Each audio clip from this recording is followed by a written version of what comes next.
Here, we will explore 4 hassle-free methods to restore iPad from backup, ensuring your data remains secure and accessible all the time. Part 1. How to restore iPad from iCloud backup directly. Data loss. Check in iCloud Settings, Storage Manage. If it's there, you're set. If not, create an iCloud backup first. Erase all data and settings.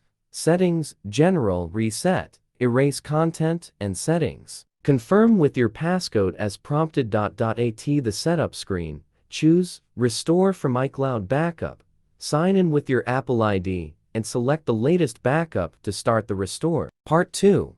How to restore from iCloud to iPad selectively. Restoring specific content from an iCloud backup can pose a challenge for iPad users, potentially leading to the loss of existing data on the device during the restore. Consequently, many opt for MobiKin Doctor for iOS, a secure and handy tool. Now, get the utility for free and abide by the easy guide for how to reset iPad from iCloud using MobiKin Doctor for iOS. Step 1. Start the software. Once you've installed and run the iOS data recovery program, opt for Recover from iCloud. Then, provide your Apple ID and password as implied. Step 2. Access iCloud backup files. Log into iCloud.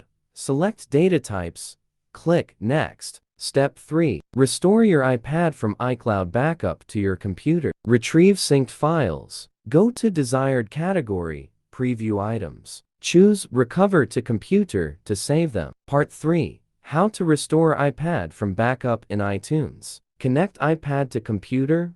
Open iTunes. Choose Device in iTunes. Select Restore Backup. Pick the right backup. Click Restore and wait for process to finish. Part 4.